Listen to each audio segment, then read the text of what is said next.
Alors, j'ai changé de logiciel, les amis. J'ai changé de logiciel. Donc, je n'ai aucune idée. On dirait Mister V quand il découvre Twitch.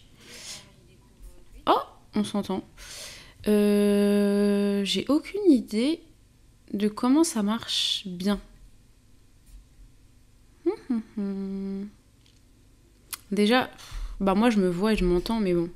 Est-ce que les gens me voient et m'entendent? Je ne sais pas. Vous pouvez me dire. Ah, on m'a dit Selem. Salam alaikum Ikra 11. Est-ce que tu peux me dire si on m'entend, on me voit et tout? Ça me serait d'une grande utilité. D'une grande utilité. Oui, parfait, trop trop bien. Moi j'espère que ça buggera moins que la dernière fois.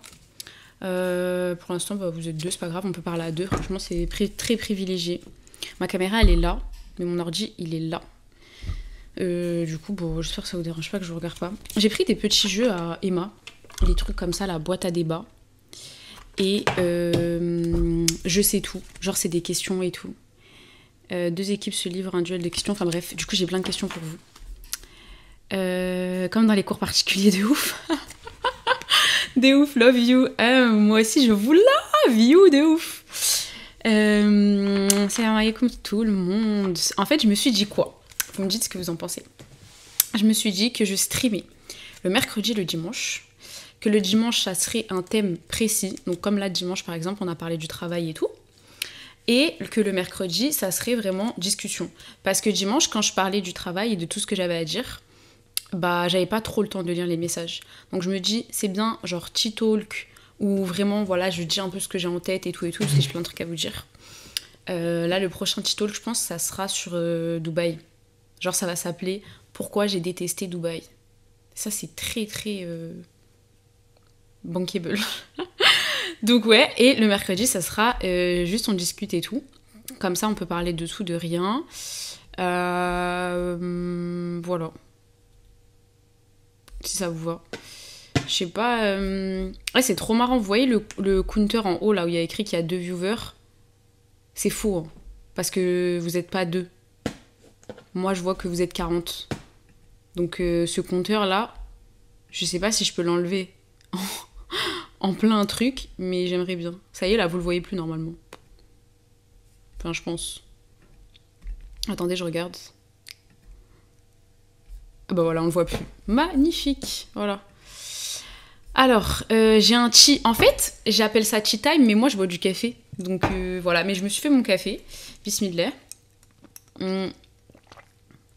Ok, top, on voit plus. Myriam, t'es au top. L'expatriation, avantage ou inconvénient pour une femme seule, mode de vie facilité. L'expatriation, avantage ou inconvénient. Alors déjà, il faut faire la différence entre expatriation et immigration. L'expatriation, on va dire dans le sens commun, c'est ce qui est ponctuel et sur le court terme, donc qui n'est pas censé durer toute la vie. Et l'immigration, c'est quelque chose qui est censé être vraiment dans une démarche de on prend la nationalité du pays et on va habiter là-bas, etc. Donc là, si on parle d'expatriation genre court terme, pour moi, l'avantage, c'est que ça te fait une expérience de fou sur tous les plans. Tous les plans, ça veut dire que ça soit professionnel, en termes de découverte de toi, de développement personnel, de découverte d'une autre culture de travail, en fait plein de choses. Tu vas développer énormément de choses. Donc sur ça, il y a plein d'avantages. Autonomie, adaptabilité, ouverture d'esprit, enfin plein de trucs.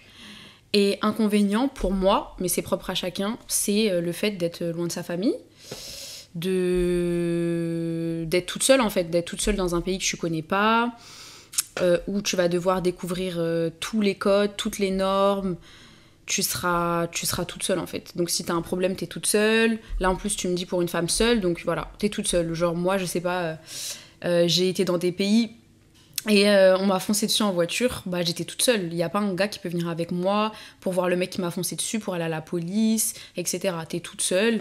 Donc ça, on va dire que c'est l'inconvénient. Et la famille, pour moi, c'est le plus grand inconvénient. Mais sinon, pour moi, il n'y a que des avantages si c'est sur le court terme.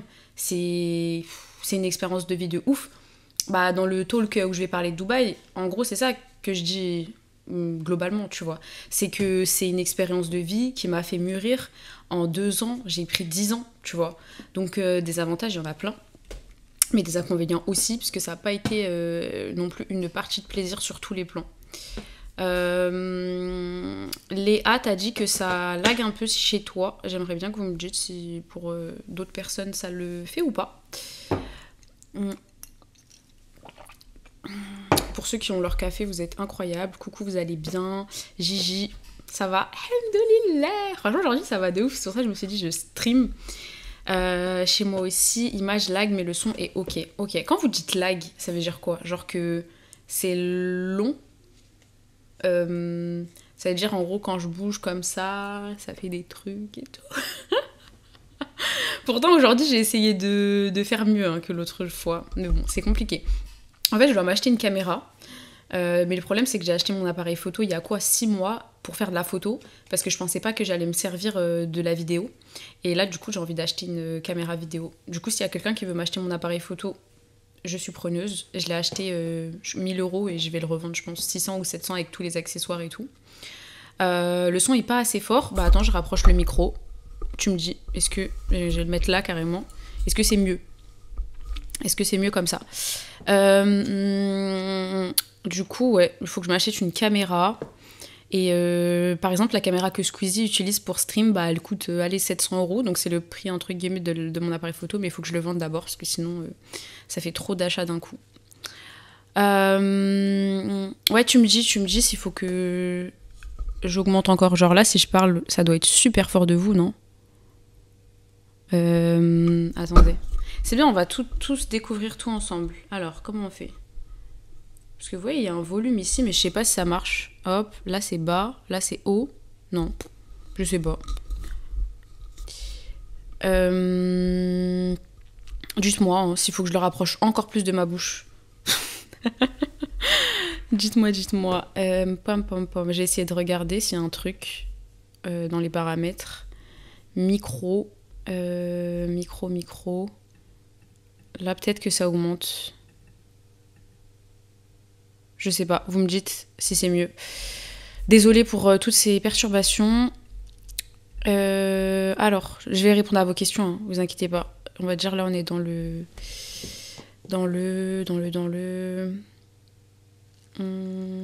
paramètres. Ah oui, c'est vrai que moi, parce qu'en fait là, je regarde ma caméra sur Twitch et c'est vrai que le son, il vient après, je crois. Bref, bon, c'est pas grave. On va faire avec, de toute façon, on n'a pas le choix. Vous êtes encore là? Vous êtes encore là? Parce que moi, je veux jouer avec vous. Hein. Alors, du coup... Ouais, donc attendez, je lis vos questions. J'ai pas eu peur de m'expatrier toute seule en tant que femme et tous les dangers. Non, franchement, moi, pas du tout. Faut savoir que j'ai une personnalité qui a pas du tout peur du risque. En gros... c'est même parfois un défaut. J'ai aucune notion des responsabilités et du risque. Donc je me suis retrouvée dans des situations, voilà. Je suis partie en Colombie, à Bogota, dans des endroits où je sortais et les gens ils me disaient mais qu'est-ce que tu fais là, genre rentre chez toi, c'est grave dangereux et tout. Donc moi j'ai aucune notion des risques. Du coup pas du tout eu peur, au contraire moi je suis une personne en besoin de dopamine constant. Dès que je rentre, genre je suis pressée de rentrer et quand je rentre je me dis oh là là, genre je reste une semaine et après je fais que regarder les offres d'emploi vers ailleurs, je fais que me dire oh faut que j'aille habiter là, faut que j'aille habiter là et tout, je suis... Voilà donc non, pas peur de m'expatrier seule, au contraire je kiffe. Et les dangers par contre j'avoue que j'ai été assez raisonnable dans le sens où je vais essayer de vous regarder un peu, mais les pays où je me suis expatriée c'est des pays super safe. En soi, Dubaï, bah, c'est une des villes les plus safe pour une femme seule. Donc c'est aussi là où j'ai fait mon premier voyage toute seule. Du coup, franchement, il n'y a aucun problème. À Dubaï, t'as un souci, tu dis I'm going to call the police, ça y est, la personne elle te laisse tranquille direct. Franchement, il n'y a aucun problème. Et après, le Canada, bah, c'est encore plus safe que la France. Du coup, aucun souci non plus, tu vois. Ça dépend où je vais. Mais après, moi, je connais des copines à moi qui se sont expatriées en Colombie, en Indonésie, enfin voilà, dans des pays un peu plus, on va dire, moins développés, si j'aime pas ce terme. Et ben, elles ont pas de problème. Donc après, bien sûr, il faut respecter les règles les coutumes, quoi. S'il y a certains quartiers à éviter, certains trucs et tout. Donc voilà. Tu conseilles à une personne de partir pour essayer, c'est là l'opportunité. Ah oui, de ouf. Mais j'en parlais tout à l'heure carrément. J'ai croisé une abonnée. pense que trop vite de dire ça, mais voilà, une personne qui me suit sur Insta, après t'as mangé, et du coup on parlait de ça, elle me disait ce que je lui conseille et tout, et oui, pour moi, si vous avez l'opportunité, vous foncez, parce que déjà, vous pouvez pas savoir si ça va vous plaire ou pas avant d'essayer, et surtout, il n'y a aucun non-retour en arrière possible. Vous y allez, vous testez, vous aimez, vous continuez, vous aimez pas, vous mettez fin à votre contrat, si c'est pour un travail et tout, vous rentrez, c'est tout. Tout simplement. Faut pas vous casser la tête, des fois faut pas vous poser trop de questions. Moi je me pose pas trop de questions. Je fonce, il y a un truc que j'aime pas, je rentre, c'est tout. C'est tout simple. Donc voilà. Ma meilleure expérience pro. Aucune, hein. Ma meilleure expérience pro en entreprise, franchement, aucune. Mes expériences pro que j'aime, c'est vraiment les trucs que je fais à côté, mes projets perso et tout. Après, en entreprise, franchement, j'ai pas de meilleure expérience pro. Dubaï, j'ai bien aimé parce que c'était dans le secteur du luxe, du coup, c'était sympa, c'était un peu fancy et tout. Mais voilà, sans plus. Genre, expérience pro dans le fond, en gros, les tâches que j'avais à faire et tout, je pense que c'est Ikea rayon literie, hein. Ça, c'était trop bien. J'aime trop parler avec les gens. Du coup, j'aimais trop conseiller les clients et tout. Je restais avec eux 4 heures, c'était trop bien. J'avais vraiment l'impression de faire un truc utile. Je sais pas si vous avez regardé le replay du Cheat-Talk Travail, oui. Est-ce que vous m'entendez mieux? Est-ce que... Est-ce que vous avez envie qu'on fasse de l'ASMR? Vous savez, moi, je suis pas claire dans ma tête. J'y pense aussi d'essayer le Qatar. Ouais, le Qatar, ça a l'air bien. Pour des amis qui l'ont fait, juste, tu fais vite le tour. En gros, c'est beaucoup plus petit que Dubaï, enfin que les Émirats, globalement. Et tu fais vite le tour. La culture d'entreprise est très particulière. J'ai des amis qui ont eu des mauvaises expériences, d'autres des bonnes. C'est vraiment à toi de te faire ton truc.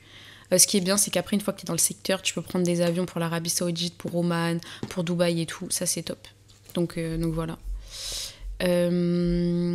Dites-moi si tout fonctionne, parce que j'avoue, je sais pas. Vous êtes 50, donc j'imagine que ça fonctionne. J'ai des questions, mais elles sont trop nulles. Ah, je savais pas ça. Est-ce que vous savez quel est le muscle le plus utilisé du corps humain? Moi, je savais pas. Je vous laisse répondre. J'ai des amis qui ont tout fait. Bah en fait, le truc, c'est que j'ai fait une école de commerce. Donc déjà, bah du coup, on a un peu tous les mêmes parcours. Donc j'ai des amis qui ont fait plein de choses déjà dans mon école de commerce. Et ensuite, j'ai fait une classe préparatoire. Donc il y a tous les gens de ma classe préparatoire qui ont fait des écoles de commerce. Et donc il y a des gens de toutes les écoles de commerce. Enfin bref, ça fait un arbre avec plein de gens. Et du coup, ouais, j'ai plein de trucs. Et d'ailleurs, c'est pour ça que dans mon association... dans l'association que j'ai créée avec ma sœur, bah, quand il y a un petit ou une petite ou voilà, un étudiant, étudiante et tout, qui veut faire quelque chose, en général, j'ai toujours un contact à lui donner. Je vais demander à la personne, quelqu'un qui a déjà travaillé dans ça ou dans tel pays et tout. Donc c'est trop bien. Tu as parlé d'être loin de sa famille parce qu'on est seul, mais comment tu as géré de ne pas être avec eux, de manquer les événements, etc. C'est une question qui revient souvent, le comment t'as géré, et à chaque fois en DM, je réponds, j'ai pas géré. En fait, pour moi, tu peux pas, ça se gère pas. En gros... c'est dur psychologiquement et tu peux rien y faire en fait. Donc quand les gens me disent t'as des conseils ou comment gérer et tout, bah je leur dis il y a 2 outils en fait de technologie, c'est soit t'appelles, soit tu fais FaceTime.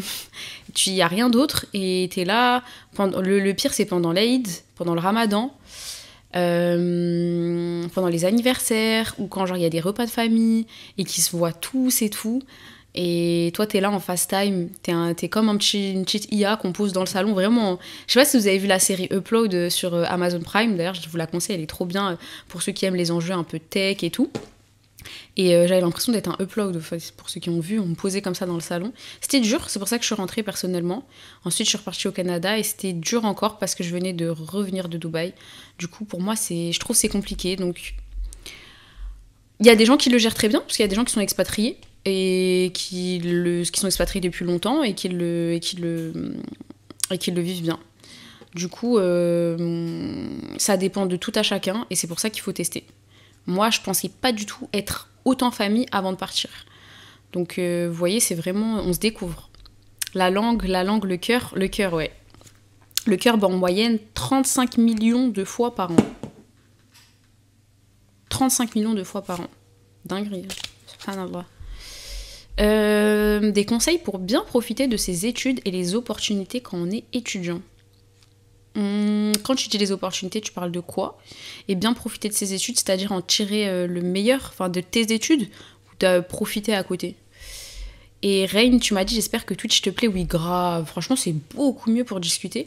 Juste, du coup, la vidéo, ça me saoule parce que ça fait toujours des trucs bizarres. Mais bon, Inch'Allah, je vais m'acheter... Franchement, il me manque juste ça. Si j'ai la caméra, là, je la pose. Et normalement, après, tout fonctionne bien. Mais il faut que je l'achète. Il faut que je mette l'appareil photo dans ma story Instagram. Genre là, si quelqu'un me l'achète demain, mon appareil, demain, je prends la caméra Twitch. Voilà. Alors... Salam alaikum, wa alaikum salam Wassoul.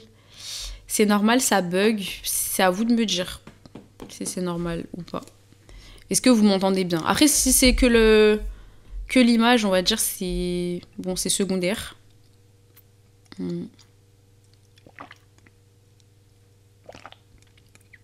Je m'hydrate. Attendez, je vous pose une autre question.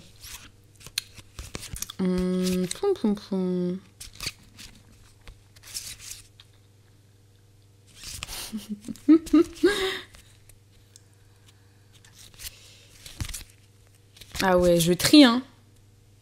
Il y a des trucs trop faciles. Ouais, c'est bien parce qu'il y a que des filles là. Bernabéu, Santiago, c'est le stade de football de quel club? Pour l'instant, je m'hydrate.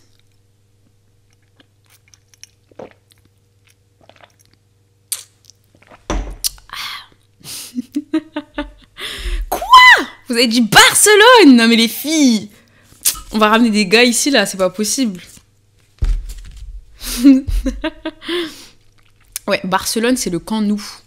Bernabéu c'est le Real, ouais. Et vous savez, moi j'aime bien me cultiver un peu sur plein de thèmes. Ça veut dire, je crois, voilà, nouveau concept. Je crois une fois par semaine, on va choisir un thème ensemble. Et on va se cultiver dessus. Genre là, on va venir, on va se cultiver sur les plus grands joueurs de foot du 19e siècle. Et on va mettre des documentaires, on va regarder ensemble. Et on va grave faire ça sur plein de sujets. On va regarder des trucs sur le parfum, on va parler. Et toutes les personnes qui ont des infos... Et ça, c'est un bête concept, hein. On va l'appeler comment?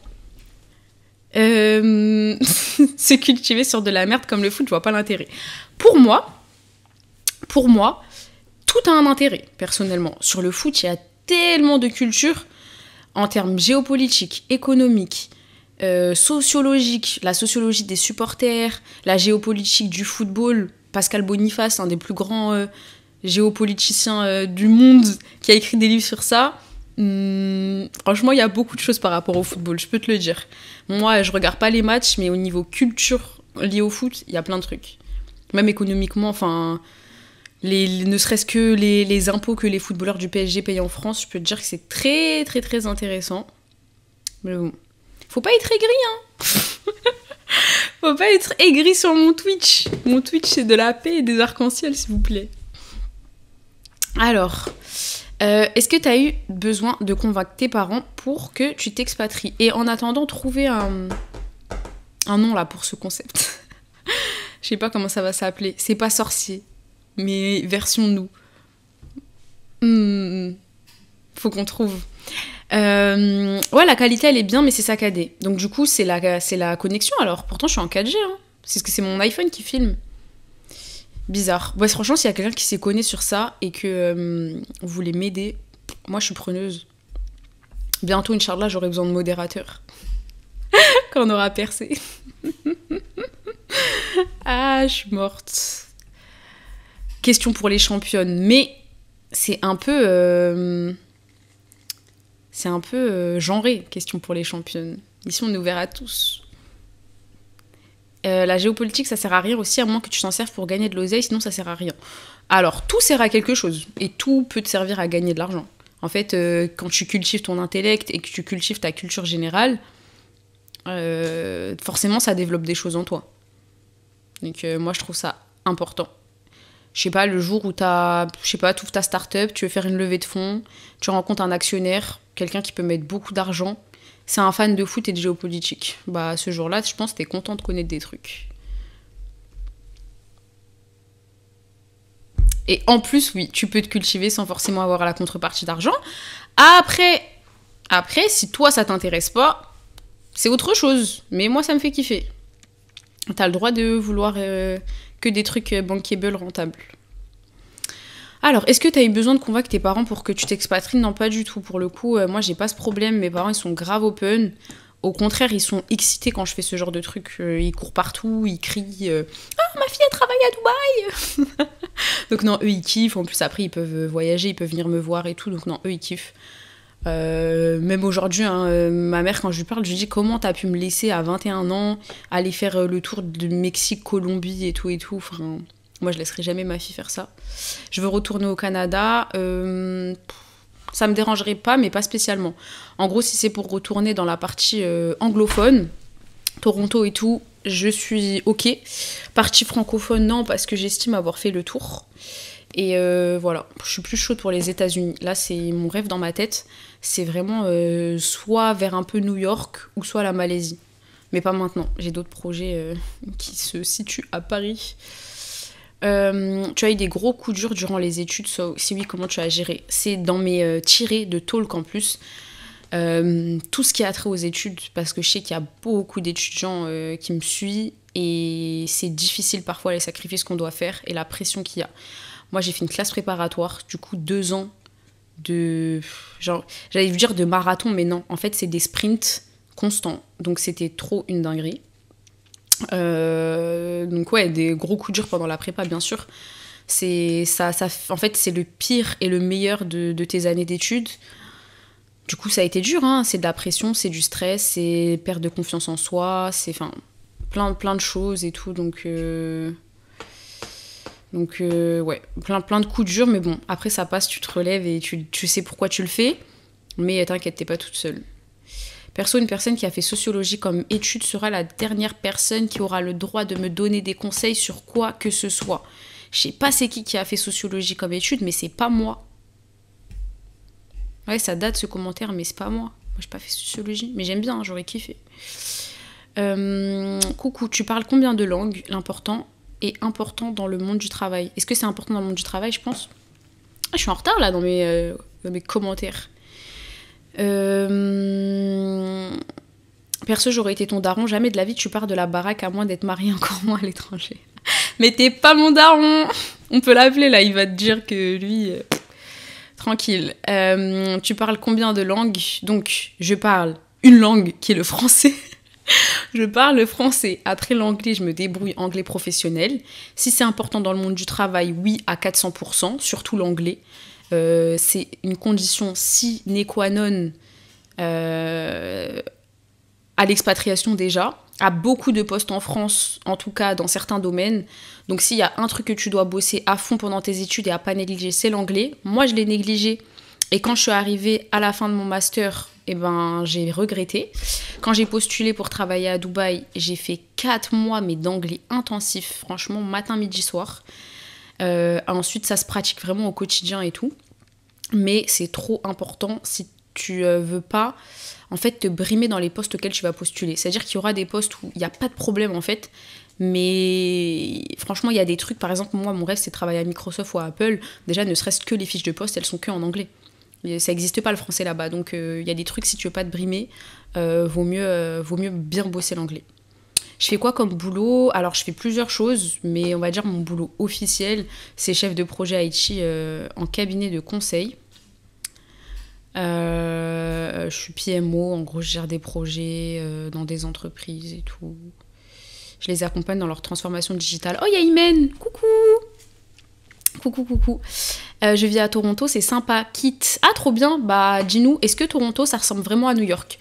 Parce qu'en gros, moi, ce qui me fait kiffer, c'est que j'ai l'impression que ça fait un peu New York canadien. Dis-moi si je me trompe ou pas. Toronto, c'est pas catastrophique le coût de la vie actuellement. Ah, j'avoue, ouais. Si le seul gros problème, c'est les prix. Ok.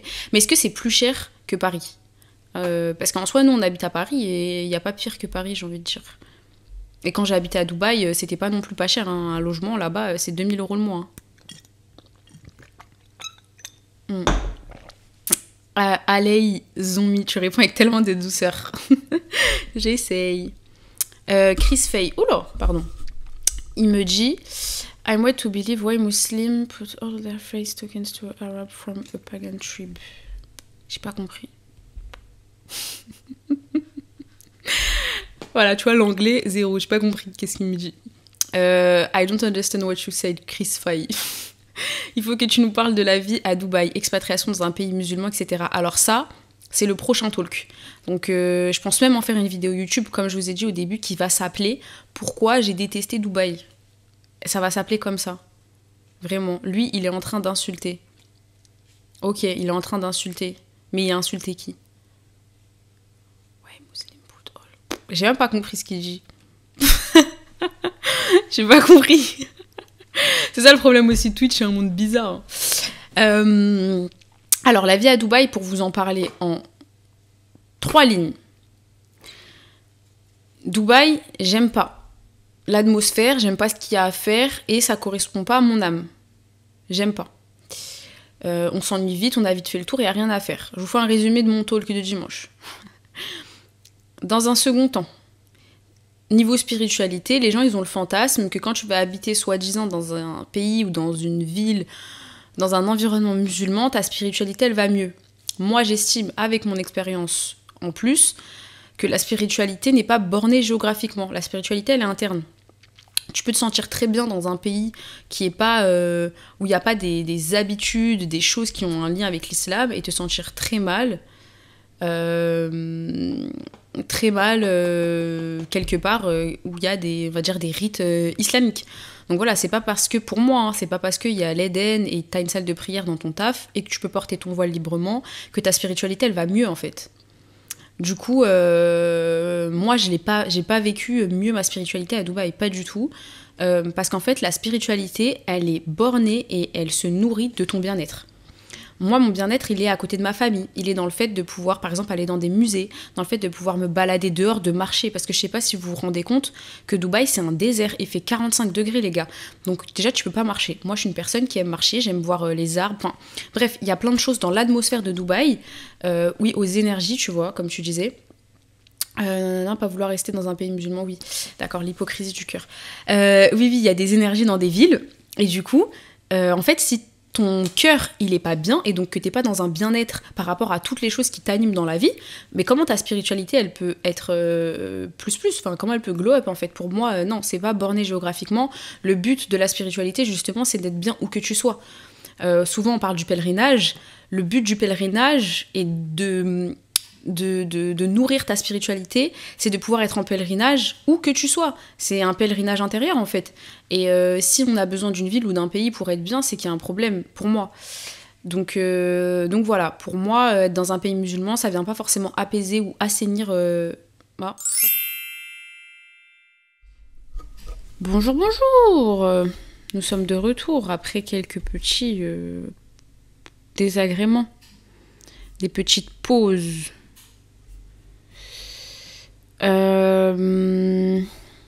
Attendez, je vérifie si ça marche. Ça marche ou pas? Je vais parler dans le chat pour voir si ça marche. Test. Ok. Ok. Très très cool. Alors attendez, il est où le chat? Il est là. Ok, il est là. Je le remets. Et je remonte. Je sais plus par contre ce qu'on disait tout à l'heure. Hein. Mais bon, c'est pas grave. Ça, je crois qu'on parlait de Dubaï. Attendez, je rebois. On parlait de Dubaï. Et du coup, de toute façon, je vous en parle dimanche, Inch'Allah. Alors, oui, c'est pourquoi le surnom de Toronto. Parce qu'en fait, vous avez tous lu les commentaires, hein, pas moi. Des ressemblances, mais différents aussi. C'est vrai que ça fait très grand US. Les prix sont similaires aux grandes capitales. Ok. Même la nourriture est chère, ah oui, relou. Genre, il n'y a pas d'alternative... Tu sais, dans un peu tous les pays, toutes les villes, il y a des alternatives. En gros, il y a les trucs un peu chers, Carrefour, Monoprix. Et puis après, il y a Lidl, Aldi et tout, ou pas du tout. C'est grave vrai, ça. Parfois, au contraire, il peut y avoir un relâchement dans la foi. Oui, et aussi, ce que je disais... oh, il y a Serenici.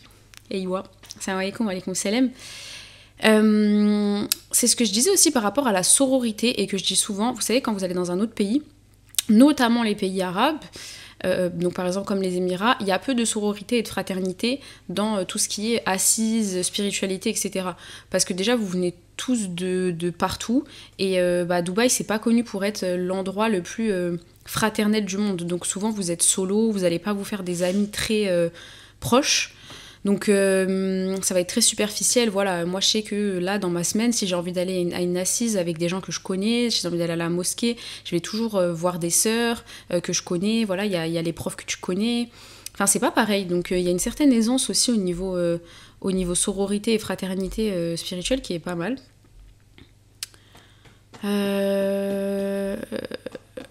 Merci pour les subs. T'es énervé, hein. T'en as gros sur la patate. T'as passé une mauvaise journée peut-être au travail ou je sais pas, tu peux nous dire, on est là. Ici c'est un chatting, discussion, petit talk, thérapie, tout ce que tu veux. Oui, du coup je me suis pas réapprochée du micro, donc je sais pas si c'est bon ou pas. Alors, quelle ville aurais-tu voulu tester d'autres? Alors moi mon rêve c'est d'habiter à New York, ça tout le monde le sait, mon rêve. Et j'aimerais trop habiter là-bas 1 an. Après, mon autre rêve, c'est d'habiter 1 an en Malaisie. Vraiment, ça, j'aimerais trop. Vraiment, vraiment, vraiment. Ça a l'air tellement apaisant d'habiter en Malaisie. Indonésie, j'aime pas trop, surtout les coins où il y a tous les expats français et tout. Voilà, je pense que c'est les 2 trucs que... Après, oui, je kifferais Singapour. Je kifferais le Japon. Bon, franchement, si on me lance, je vais dire tous les pays. Mais je pense que c'est 4 là. New York, Tokyo, Singapour et Malaisie. Ouais, je pense qu'il n'y a rien d'autre. Angleterre, ça, j'aimerais bien, mais en fait, Angleterre et Suisse, c'est pas pour l'expatriation. J'aimerais vraiment habiter là-bas longtemps. Vraiment, même peut-être toute ma vie. Alors, Selem Shadjayaya. Je vais bientôt me marier. Ah ouais, si vous voulez, un autre concept, on peut faire des trucs comme ça, là. Où genre, vous venez avec vos histoires, même vous pouvez me les envoyer en anonyme. Oh, c'est trop bien! Vous me les envoyez en anonyme, et on en parle et tout. Et on vous donne toutes des conseils. Ah, moi, je suis trop chaude. Vous êtes chaude ou pas? Ah, mais c'est pas du tout un live sur la vie à l'étranger, hein, Keshi. C'est un live de tout. Aujourd'hui, c'est tous les sujets possibles et inimaginables. Tous les sujets possibles et inimaginables. Je me dissipe beaucoup. Hein. Attendez, je continue. Je continue à lire le commentaire. Est-ce que ça va? Rien bug? Moi, je suis un peu stressée. Hein. Rien bug, micro, son, voix, tout est là. Ok. Micro, son, voix, j'ai dit 3 fois la même chose. Ok. Alors, j'ai bientôt me marier, Inch'Allah. Et j'ai cru comprendre que toi, tu avais décidé avec ton compagnon de ne pas te brider si tu avais des occasions de travailler à l'étranger. Totalement. Je pense comme toi, je suis encore étudiante et j'aimerais faire un échange universitaire. Sauf qu'il trouve ça bizarre d'être marié à distance. Aurais-tu des pistes de réflexion que je pourrais lui transmettre? Alors, oui et non. Pour moi, chaque couple a son organisation et on ne peut pas imposer à quelqu'un quelque chose pour lequel il n'est pas ok et avec lequel il ne sera pas heureux. Donc, pour moi, c'est des trucs qui se discutent avant de se marier. Après, voilà, si on veut quand même se marier mais qu'on n'a quand même pas envie de faire des sacrifices sur tous les pans de notre vie, ça va être de la communication de ouf, mais il faut vraiment pas que dans cette communication et dans la conclusion, quelqu'un se sente lésé, que ça soit toi ou lui. Donc moi, je peux te donner des arguments que tu peux lui avancer, mais il faudra quand même, in fine, penser à son bien-être, tu vois. Parce que quand on est marié, on pense l'un à l'autre et l'autre à l'un, c'est obligé. Donc il faut pas que lui aussi, il dise oui juste pour toi et qu'il le vive mal et qu'ensuite, dans 2 ans, il te dise ouais, mais si, mais ça, etc. Donc voilà, il faut aussi penser à lui, donc pas forcément lui donner des arguments pour lui donner des arguments. Voilà, si c'est quelque chose qui le fait trop souffrir, moi je te conseillerais jamais de le faire et d'essayer de le convaincre, tu vois. Mais voilà, après donc par rapport à ça, faut voir l'échange universitaire c'est combien de temps? C'est 3 mois, c'est 4 mois, c'est 5 mois, c'est 6 mois. Je sais pas, moi mon échange universitaire par exemple c'était 4 mois. Sur 4 mois, je pouvais rentrer, par exemple 2 fois. Sur les 4 mois, il y avait des vacances. Donc c'est quelque chose qui aurait été très court. Est-ce que ton échange à toi, c'est 1 an? Est-ce que lui, il est étudiant ou pas? Est-ce qu'il pourrait te suivre ou non? Est-ce que dans cet échange-là, ça va? Genre, t'as les fonds nécessaires pour rentrer parfois? Est-ce que ça le dérange par rapport vraiment à lui, au sens où il veut pas être tout seul, il veut pas que tu sois toute seule? tu vois, tu vas lui manquer, enfin il pense que ça va être compliqué, ou c'est juste par rapport au délire injonction sociale, c'est chelou d'être marié à distance, en gros voilà, mes parents ils vont dire quoi, ou non mais quand t'es marié tu dois être avec ta femme. Est-ce que ça le dérange vraiment, ou est-ce que c'est juste voilà. Machallah, le débat, je sais pas si tu te fous de nous ou pas. Le micro est pas fort, mais vous savez, mon micro il coûte 200 €, regardez comment il est beau et tout. Donc c'est quoi, faut que je le mette là? Je le mets là, je parle comme ça. Là, vous m'entendez bien, là. mais là, à tout moment, je lâche un freestyle, en fait. Parce que l'antipop, il est trop près de ma bouche. Mais oui, 200 €, je sais pas le régler. Et pourquoi t'as une couronne en haut de ton nom, toi? Et moi, je connais pas Twitch. Comment on règle ça? Attendez. Peut-être dans ça... Poum, poum, poum. Ah, vous m'entendez trop bien. Attendez, je le repose, comme ça, ok? Là, il est posé. Est-ce que là, vous m'entendez bien? Attendez, j'augmente les décibels. Je ferme. Est-ce que c'est bien là? Bah, dans les options d'OBS, tout est carré. C'est ça le truc, monsieur Nazaire. Monsieur Nazaire, est-ce que tu peux m'expliquer pourquoi il y a une couronne à côté de ton nom? Moi, je veux comprendre. Donc, je reprends, pardon, je m'égare. Donc, un échange universitaire, donc tu m'as dit, c'est 1 an, oui, et c'est en Espagne. Espagne, franchement, c'est vraiment à côté, il n'y a pas de décalage horaire. Parce que le pire, c'est ça, hein, quand vous êtes à distance, c'est vraiment le décalage horaire. Il n'y a pas de décalage horaire, il peut venir quand il veut, tu peux aller le voir quand tu veux. Pour moi, ça va être de la communication, ça va être le rassurer. Mais comme je t'ai dit, il ne faut pas que tu te sentes lésé, toi, sur les sacrifices que tu es prêt à faire, et lui aussi. Alors Keshi, je voulais te demander du coup, parce que tu en avais parlé sur ton live la dernière fois, quelle idée de petit projet à lancer? Alors petit projet, je sais pas. Grand projet, j'en ai dans ma tête. Et petit projet, en fait, ça dépend. Pour moi, en gros, c'est un truc où tu dois te poser et tu dois te dire qu'est-ce que j'aime, qu'est-ce que je peux faire, qu'est-ce qui est faisable. Faire une veille, en fait, de tout ce qui est fait, de tout ce qui est faisable, de tout ce qui est à faire, et te dire, ok, bah moi, qu'est-ce que je peux investir en termes de temps, en termes d'argent, c'est quoi que je veux à la fin? C'est des sous? Est-ce que c'est petit à petit développer un truc? Est-ce que c'est faire une passion? Enfin, voilà, des projets, il y en a plein. Je sais pas, je te donne un exemple. Il y a une maman là que je connais qui faisait des petites affichettes, tu vois, pour chez elle, sur les... Attendez, vous me dites quoi? J'ai mis le son de mon navigateur à 700%. Bah, j'espère que vous m'entendez. Voilà, donc il y avait une maman et tout qui faisait des petites affichettes, tu sais, pour chez elle, avec des trucs bienveillants, des trucs sur les émotions, des invocations, des trucs et tout. Bah, elle faisait ça et c'était trop stylé. Et je lui ai dit, bah, trop bien, fais-toi un Insta, plastifie-les et vends-les. Tu vois, ça, par exemple, c'est un petit projet. C'est un petit projet pour une maman qui a pas trop de temps et tout. Pareil, bah, y a une fille que je connaissais qui écrivait beaucoup et qui avait peur de se lancer dans le projet d'écrire un livre, en fait. Et pareil, je lui disais, bah non, c'est trop bien, en fait. Fais-le, t'es capable et tout. Donc, il y a plein de petits projets, il y a des grands projets. Est-ce que c'est un projet où tu vas être utile? Auquel cas, bah, voilà. Enfin, il y a plein de choses, mais c'est tellement propre à toi. Moi, comme je vous disais l'autre jour, j'ai pris un carnet, je me suis posée, j'ai écrit vraiment salariat, entrepreneuriat, investissement, court terme, moyen terme, long terme. Vraiment. Et en gros, j'ai listé tout ce que j'avais dans ma tête. J'ai brainstormé avec moi-même. Ensuite, j'ai mis, ok, c'est quoi mes critères? Genre, c'est quoi que je recherche quand je fais quelque chose? C'est ça, c'est pouvoir arrêter quand je veux, c'est pouvoir avoir mon propre rythme, c'est etc., etc. Je liste tout, je barre tout ce qui correspond à mes critères, tout ce qui correspond pas à mes critères. Et ensuite, pour tout ce qui est encore dans la liste, je vais chercher. Par exemple, si c'est du salariat et que c'est certains types d'entreprises, certains postes que je me fais dans la tête, je vais regarder. Est-ce que ça existe? Est-ce que si? Est-ce que ça? C'est combien? Genre la rémunération. Est-ce que j'accepte cette rémunération ou pas? Est-ce que je suis prête à faire ça ou pas? Pour l'entrepreneuriat, pareil. Je vais regarder pendant 2-3 jours tout ce qui se fait. Et faire un petit peu un business model vraiment brouillon, un draft, pour me dire, ok, j'ai besoin d'investir tant. d'argent ou de temps, ça va me rapporter tant, est-ce que je suis prête à le faire, c'est quoi les barrières à l'entrée, est-ce qu'il y a beaucoup de concurrents, c'est quoi les fournisseurs qu'il faut pour telle vente de produits, pour tel service, est-ce que ça demande beaucoup de compétences, bref, en gros, je regarde tout et je barre petit à petit, petit à petit, petit à petit. Pour les investissements, pareil, est-ce que ça c'est un truc que je peux faire là tout de suite dans l'immédiat avec les économies que j'ai, ou c'est plutôt du 4 ans, du 5 ans, du 10 ans, etc. Voir où je vais dans tout ça, vraiment j'ai une map, et il y a tout ça en fait, avec tout ce qui est barré, tout ce qui est ok, etc. etc. Et voilà, je sais pas si ça répond à ta question.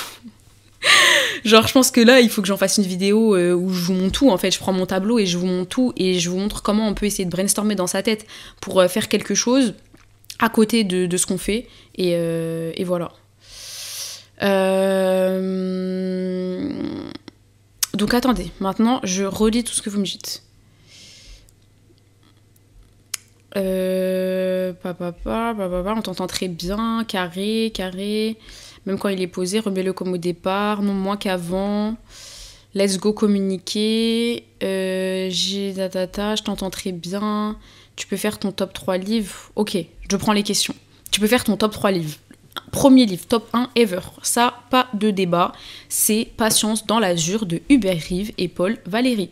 Il n'y a aucun débat, c'est-à-dire que tu peux me poser cette question à 10 ans, 26 ans, 50 ans, je te répondrai toujours la même chose. Pourquoi ? Hubert Reeves, déjà, c'est ma personnalité intellectuelle, tout humaine, genre préférée du monde contemporain français. Donc, lui, il a écrit un livre d'astrophysique où il va parler vraiment de la naissance de l'univers, de la naissance des étoiles, de tout plein de choses. D'ailleurs, c'est pour ça que ma bio sur Twitch, c'est où la poussière d'étoiles, la créativité et la pensée se rencontrent, puisque la poussière d'étoiles, c'est à l'origine de tout. C'est trop beau. Et en fait, il a écrit ce livre avec Paul Valéry, qui est un poète. Donc, il a fait rencontrer mes deux passions, l'astrophysique et la poésie. Genre, incroyable. Ensuite, pardon, je me hydrate. Ensuite, donc ça c'est le top 1. Et après, top 2 et top 3, c'est trop dur. Parce qu'en gros, il y a les livres symboliques. Bah voilà, ce serait logique, je dirais Le Petit Prince et tout. Mais bon, c'est pas les livres non plus d'une vie. C'est les livres de mon âme. Mais est-ce que c'est un top ? Je sais pas. Mais non, ouais, top 1. En fait, il y a aucun livre dans ma vie qui est mieux que Patience dans l'azur. Donc le 2 et 3, je sais pas. Après, il y a ma story à la une, Fav Books, sur Insta, où il y a quand même pas mal de mes livres préférés, tout domaine confondu. Donc voilà, pour ceux qui me suivent pas sur Insta, peut-être vous avez atterri ici par hasard. C'est la même chose que mon Twitch, Anya Tahiri. Je pense que c'est dans mon Twitch. Mais je pense qu'il y a personne qui a atterri ici par hasard. Alors, par exemple... Ah non, je crois qu'il y avait une question en haut. Que penses-tu des planeurs Ramadan ? Bah, je pense que c'est cool. En gros, il n'y a pas tout le monde qui a la possibilité de s'organiser individuellement et avec, comment on dit, de manière autonome. Donc les planeurs, ça peut permettre de mettre un cadre à des personnes qui n'arrivent pas forcément à s'en mettre, de motiver des gens qui n'ont pas forcément certains objectifs par rapport au Ramadan, juste d'avoir une belle papeterie qui te motive en fait dans ton Ramadan. Donc moi, je trouve ça sympa. Par exemple, alors Kéchia nous dit, par exemple, j'aimerais lancer un podcast, écrire un livre, plein d'idées en tête, mais le problème c'est que j'ai pas de visibilité, personne ne va regarder ce que je vais faire. Alors, on fait pas les choses en se demandant si quelqu'un va être intéressé par ce qu'on fait, que ça soit en termes de podcast, de livres, etc. Tu fais pas des trucs qui te passionnent, puisque là pour le coup, un podcast ou un livre, c'est pas comme si tu veux vendre un produit et donc ton but c'est de faire de l'argent, ton but c'est de faire ce que t'aimes. Si tu fais ce que t'aimes, que tu fais jaillir ta personnalité de ce que t'aimes, il y aura forcément des gens qui s'intéresseront à ce que tu fais, déjà dans un premier temps. Et dans un second temps, tu pourras jamais savoir si tu te lances pas. Forcément. Donc pour moi, fonce, on fait pas les choses pour les gens. Il y a des gens sur Twitch, je vous jure, ils ont 2 viewers et ils sont sur Twitch tous les jours. Ils streament tous les jours. Tu fais les choses, là, si vous étiez 0 ou 2, moi, ça me pose aucun problème en fait. On fait les choses parce qu'on kiffe, par passion, par énergie et tout. Ça prend pas, c'est pas grave. On fait les choses du mieux qu'on peut, avec le cœur, sans vice, et voilà. Après, c'est Dieu qui donne, mais si t'as des passions, si t'as des trucs et tout, tu pourras jamais savoir sans te lancer. Après, pour les livres et les podcasts, c'est comme tout. Tu fais ce que t'aimes, mais il y a des stratégies à avoir. Il y a des stratégies, maîtriser les réseaux, Tu vois, par exemple, si tu veux vendre ton livre, il y a plein de canaux de distribution, il y a plein de trucs en lien avec l'e-commerce, avec les Google Ads, avec, tu vois, plein de trucs. Donc voilà, ça veut dire il y a la passion, il y a la stratégie, et dis-toi pas que personne va regarder ce que tu vas faire. Non, on a tous commencé quelque part. Désolé, mais Squeezie, il a commencé avec un follower, et aujourd'hui, c'est un des youtubeurs les plus connus de YouTube. Il est dans la situation aussi. Donc voilà, moi, des fois, quand j'ai des baisses de trucs, je me dis, ouais, vas-y, de toute façon, ça sert à rien ce que je fais. Je me dis, mais ils ont tous commencé comme ça. Ils ont tous commencé comme ça. Donc voilà, l'autre jour, je regardais la vidéo de Yanissa et Domi, et en gros, ils disaient que leur plus grosse collaboration, ça leur avait rapporté, je crois, 270 000 euros. Et je disais, oh, trop bien, genre truc de ouf et tout. Même, tu voyais, bah, Yanissa, elle est suivie par plus d'1 million de gens et tout. Et je me disais, mais quand même, elle est dans le YouTube game depuis 10 ans. 10 ans. C'est du travail, en fait. C'est du travail, c'est de la passion. Genre, on n'a rien sans rien. Et voilà, il faut le faire. Il faut faire ce qu'on aime, il faut le faire bien. Et si ça pète, ça pète. Et sinon, c'est pas grave. Que penses-tu du fait de se lancer dans l'entrepreneuriat pour préserver sa vie de maman ou future maman ?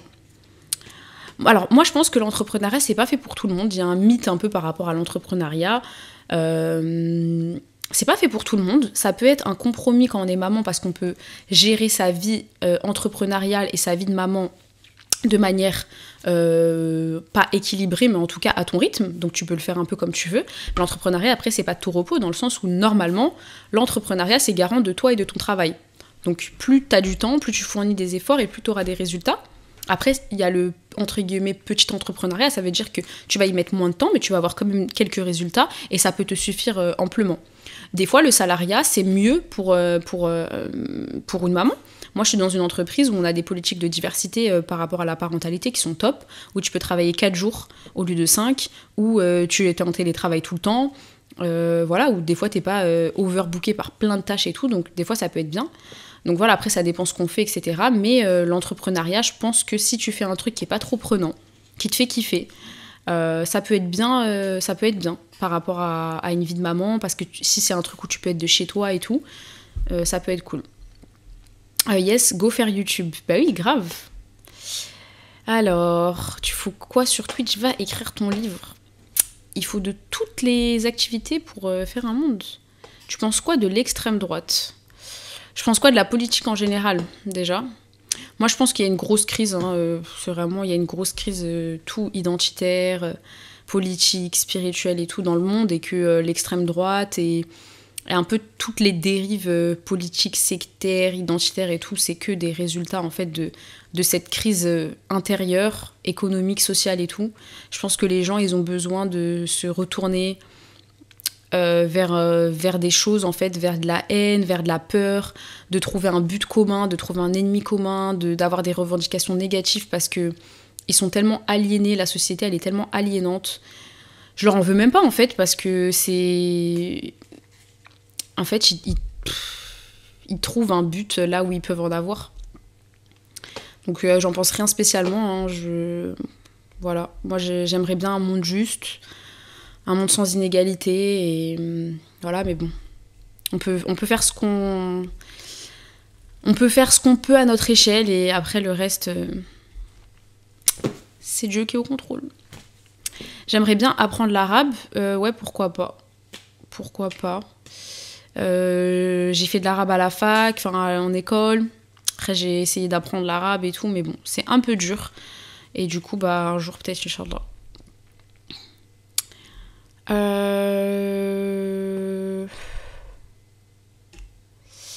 Tu lis Jacques de Bainville? Non. Erika. Je sais pas ce que tu dis, désolée.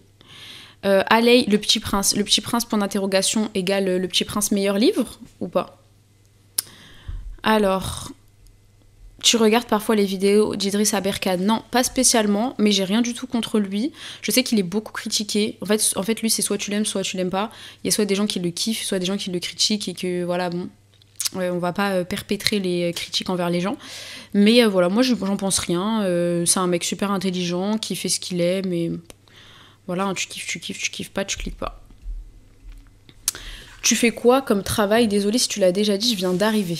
Alors, je fais quoi comme travail? Purée, ça rejoint trop ma vidéo de dimanche. Je fais quoi comme travail? Sur LinkedIn, ce que je fais comme travail, c'est chef de projet IT, consultant senior, spécialiste en transformation digitale et en gestion de projets organisationnels.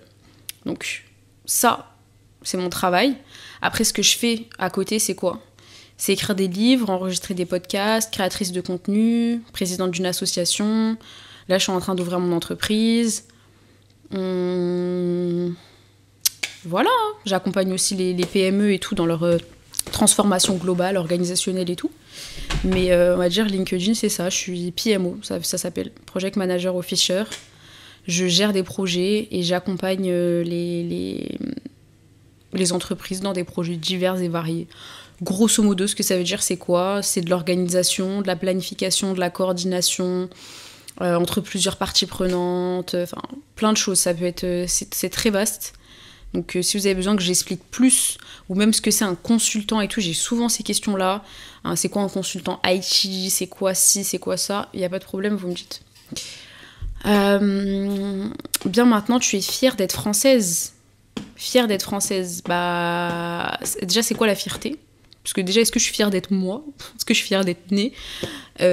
Pour aller déjà ensuite rajouter d'être française. C'est quoi la fierté? En fait, moi, je suis fière de rien. Je suis moi, c'est tout. C'est-à-dire, je suis Anya, je suis née... En fait, c'est des faits. Je suis née en France, j'ai 26 ans, j'ai fait telle chose, que c'est comme si tu me dis, est-ce que t'es fière d'avoir un diplôme ou t'es fière d'avoir écrit un livre? Dites-vous, ça, c'est moi qui l'ai fait. Et même ça, je vais vous dire, je suis pas fière. Alors, d'un fait d'être française, je vois pas pourquoi je serais fière. En fait, on va aller chercher c'est quoi la définition de fierté. Moi, j'adore les définitions, j'adore les mots, j'adore la sémantique. Donc... définition fierté. Oula, définition fierté, 1. Attitude arrogante. Sentiment élevé de dignité, d'honneur. Bah non, pas du tout alors. Je suis pas du tout fière d'être française si c'est ça. La fierté, sentiment d'orgueil et de satisfaction de soi-même. Bah j'ai bien raison de pas être fière. Hein. Moi je suis pas fière. Je suis fière pour rien du tout. J'ai des faits. Je suis française, je suis moi et tout, voilà. Je pense que vous avez compris où je voulais en venir. J'ai plus de café, j'ai soif. Alors, tu conseilles quoi? Mediatax, là, il pose des questions, il veut me mettre dans la sauce. Hein. Toi, tu veux screen vidéo, c'est ça? Tu veux me faire passer à BFM TV. Shaima, tu conseilles quoi à une personne qui a abandonné de faire études, un métier car pas compatible avec le voile? Ce que je conseille, c'est de trouver quelque chose qui est compatible, dans lequel tu te sens bien, de faire comme j'ai dit tout à l'heure par rapport à l'entrepreneuriat, de lister toutes les choses que t'aimes.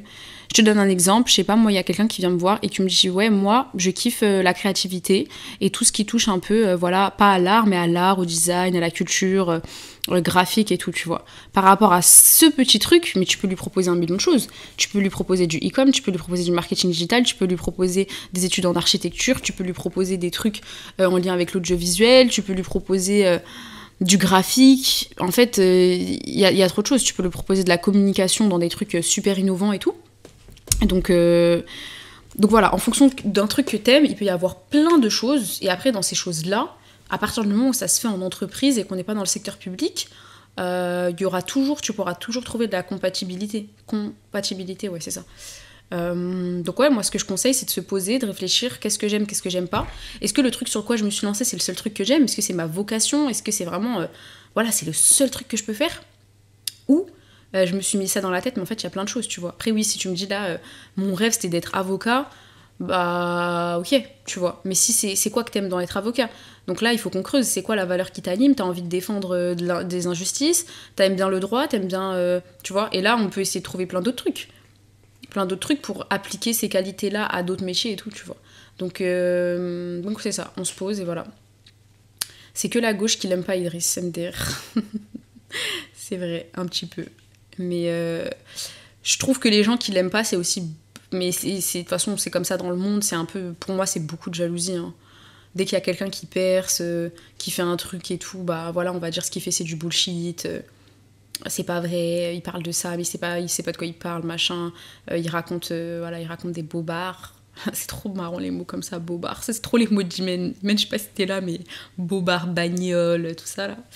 Il raconte des bobards et tout, mais en vrai, le mec, il a fait son trou. Il est, je crois, double, triple doctorant. Il a écrit des livres, il est invité dans des émissions et tout. Pour moi, tu critiques, mais tu cliques, ça y est.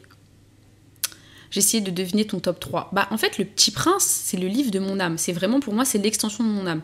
Quelqu'un veut me connaître, je lui dis, lis Le Petit Prince. Après, il faut savoir lire, parce que l'essentiel est invisible pour les yeux, c'est réel. Je vous jure que j'ai dit à des gens de lire ce livre, mais en fait, leur cœur est tellement aveugle qu'ils n'en ont rien retiré, ils comprennent même pas en fait ce qu'il dit. Exupéry, vous voyez ? Donc c'est ça, c'est vraiment l'essentiel est invisible pour les yeux. Moi, je vais lire une ligne, mais je peux en tirer 1000 choses.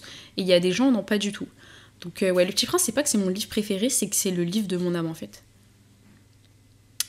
Tu aurais des conseils pour ceux qui veulent se lancer dans l'écriture d'un livre? Myriam, t'es trop chaude, je vous jure que il y a le talk sur Dubaï et sur l'expatriation, et il y a le talk du livre. Vraiment. Genre encore hier, parce que du coup j'écris pas ce que je vais dire à l'avance, mais je me le répète dans ma tête. Et hier je disais ça, je disais ok, donc on va faire en 3 parties, pourquoi écrire un livre, comment écrire un livre, et toute la procédure technique et tout. Là, je suis loin du micro un peu là. Toute la procédure technique et tout. Donc ça c'est vraiment un talk que je vais faire et ça sera une vidéo YouTube carrément. On va prendre le temps, je vais tout vous expliquer pas à pas, vraiment pas à pas, ce qu'il y a à faire, les erreurs que moi j'ai faites, mais tout, ça veut dire même la logistique. Je vais vous parler des sites web, même des enveloppes à bulles où j'ai mis mes livres, je vais vous en parler, de la poste, du SAV, de tout les trucs. Donc ça, je vais vous parler de tout. Franchement, celle qui après la vidéo, elle sait pas comment sortir son livre, pas possible en fait. Pas possible. Donc non, je vais vous parler de tout et je vais vous parler du pourquoi, du comment, du processus créatif. C'est pas pareil quand on écrit un livre scientifique, quand on écrit un roman, quand on écrit un recueil de poésie. Voilà, je vais vous parler de tout ça. Donc j'espère, Inch'Allah, on le fait ça avant, dans 2 semaines.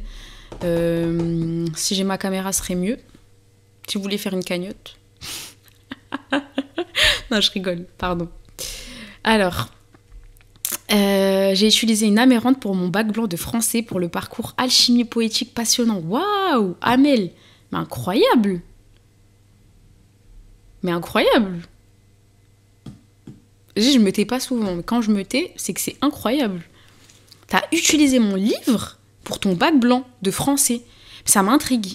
En gros, tu pouvais ramener ce que tu voulais comme œuvre.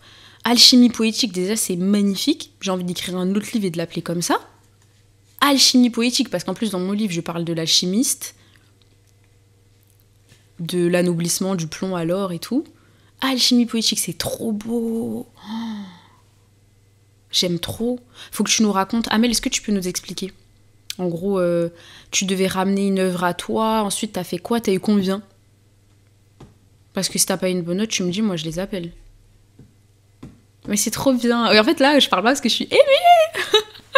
D'ailleurs, il y a quelqu'un qui m'a dit il y a pas longtemps que critique constructive, que je mettais pas assez mon livre en avant. Et je lui disais que j'arrivais pas parce que c'était vraiment un livre intime, c'est-à-dire que j'ai écrit avec le cœur. Et donc, en fait, à partir du moment où j'ai mis le point final à ce livre et que je l'ai envoyé à l'impression, je l'ai aussi fermé dans ma tête. J'ai fermé le tiroir, la porte, et je l'ai mis de côté. Donc, j'en ai pas fait beaucoup la promotion. J'ai d'ailleurs jamais... Une seule fois, j'ai mis des extraits que moi, j'ai pris en photo. Mais sinon, je reposte que ce que les gens postent et tout. Mais je suis mal à l'aise, en fait, avec le fait de le mettre en avant. Mais je me disais qu'elle avait raison, que c'était dommage, en fait, d'avoir écrit un livre et de... Voilà, il est là, et en gros, si les gens l'achètent, et si les gens en parlent, mais j'en parle pas souvent et tout. Et parce que ouais, j'étais pas encore à l'aise avec le fait que ça soit ma personne. En fait, c'est mon nom genre sur le livre et ce qui est écrit dedans, c'est vraiment moi qui l'ai écrit. Et ça fait 1 an et demi maintenant, je pense. Ça fait un moment. Et c'est que là, en fait, avec ce qu'elle m'a dit, en fait, je me suis dit, ah ouais, j'avoue, c'est vrai. Enfin, en gros, on dirait que ça n'a pas existé. Et c'est vrai que dans ma tête, je gère beaucoup mes projets comme ça. Je fais un truc, je le mets ensuite dans un tiroir, je le ferme. Là, je suis en train d'écrire mon 2e livre. Mais en fait, le premier livre, il date de là. Et je me dis, mais t'es bizarre. Mets-le en avant et tout.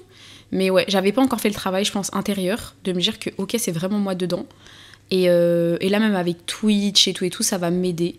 Donc ouais, je pense que c'est un truc qu'il faut que je mette en avant. Mais déjà, j'ai envie de l'enlever d'Amazon et j'ai envie de refaire le stock en physique chez moi. Parce que ça me saoule de pas contrôler en fait les envois. Du coup, j'arrive pas à en fait, je sais, il y a combien de commandes et tout, il y en a un peu tous les jours. Mais le fait de pas le voir chez moi, bah, je pense que je réalise pas en fait qu'il existe encore en fait. Donc voilà, pardon. Salam alaikum, trop cool, vous parlez de ce qui m'a traversé l'esprit pendant toute la journée. Amal, ah bah tant mieux. Tu parles de quoi? Amel, Selemania, comment travailler sur ses défauts et s'améliorer dans son comportement, personnalité, exemple, susceptibilité.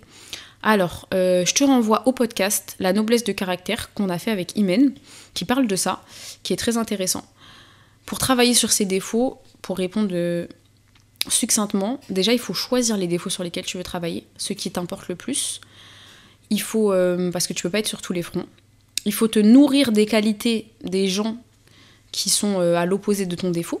Donc être avec des bonnes fréquentations, devant qui en fait t'auras honte d'être comme ça, et donc vraiment travailler, te nourrir de leur aura de edeb et de bon comportement, etc.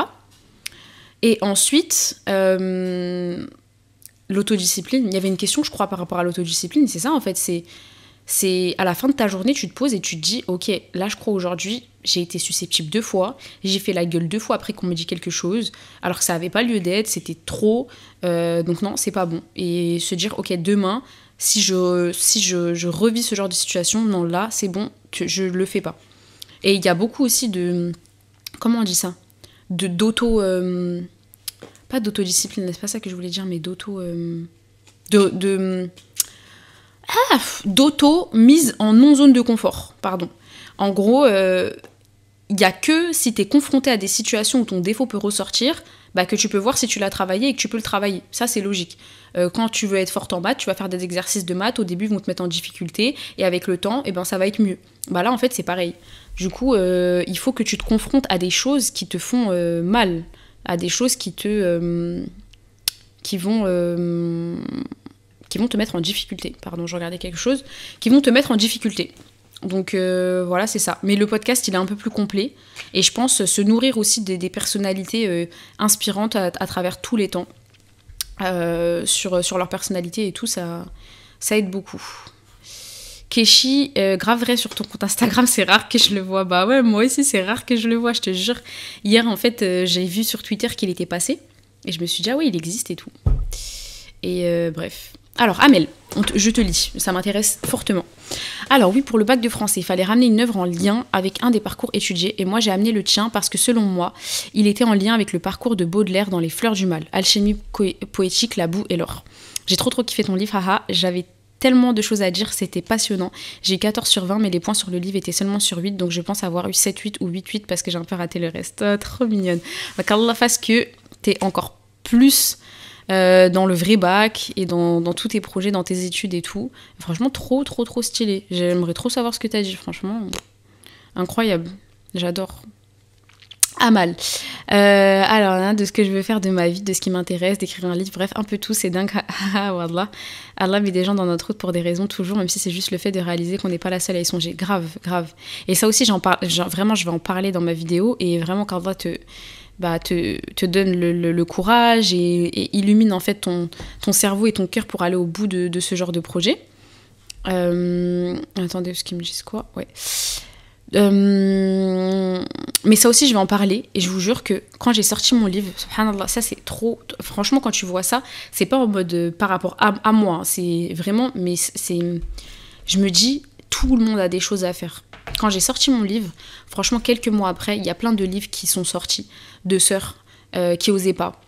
Il y a plein de filles qui sont venues me parler et qui me disaient, j'ai le texte, il est là, genre j'écris, mais je savais pas du tout comment le sortir. Je me sentais pas capable, je me sentais pas prête, je savais pas que nous, à notre échelle, on pouvait sortir des livres et tout. Et les livres qui sont sortis par la suite, j'en reçois, parce qu'il y a beaucoup de filles qui m'envoient leurs livres et tout, et j'en reçois, et franchement, ça, c'est genre un fruit, genre j'ai poussé une petite plante, et de là il y a un jardin qui a jailli de plein de gens qui se sont dit, ah mais en fait c'est possible, genre en gros elle l'a fait, on peut le faire. Et je vous jure que vous vous rendez pas compte à quel point à notre échelle on peut tous faire ce genre de truc, et ça permet de tellement motiver les gens Et moi, la première, je suis motivée par des trucs que certains font et je me dis, ok, moi aussi, j'y pensais, mais trucs de fou, en fait, je peux vraiment le faire et tout.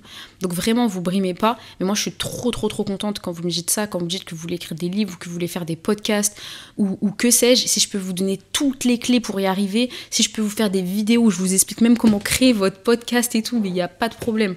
Vraiment, le livre, je vais tout vous détailler, Inch'Allah. Si vos mots peuvent être sur papier, qui peuvent toucher ou aider ne serait-ce qu'une personne, 2 personnes, parce que les livres, c'est l'évasion. Peu importe le thème, mais c'est l'évasion, c'est un truc qui reste toute la vie. Un livre, ça se donne et ça se redonne, et c'est un truc de fou, les livres. Genre les mots, c'est un truc de fou, c'est des trucs qu'il y a dans votre tête, et ils finissent sur papier, et ça aide des gens, et ça fait kiffer des gens et tout. C'est trop bien. Donc, non, je vous encourage de ouf. Et ouais, franchement, vous êtes loin d'être les seuls à y songer. Le nombre de messages que je reçois pour des gens qui savent pas trop comment le faire ou qui osent pas et tout, ou le nombre de personnes qui m'envoient aussi leurs livres pour que je donne mon avis, que je les corrige, etc. Ou qui me l'envoient juste parce qu'ils l'ont sorti et qui veulent que je l'ai parce que justement c'est par rapport à la sortie de mon livre et tout. Et il faut savoir que moi, j'ai pas sorti mon livre toute seule, enfin, dans le sens où même moi j'ai eu besoin d'être inspirée. C'est vraiment les gens qui me suivaient sur Instagram qui m'ont dit mais vas-y Ania, en gros on a déjà vu 2-3 des trucs que t'écris, vas-y sors et tout. Et c'est ça qui m'a motivée, donc je sais qu'on a tous besoin de motivation. J'adore le fait que tu m'as appelé Amal avec un A. Ah c'est vrai, tout le monde prononce avec un E. Amel. Ah ouais, c'est pas pareil quand même. Donc voilà. Moi je reprends mes questions parce que je vous ai pas. Alors,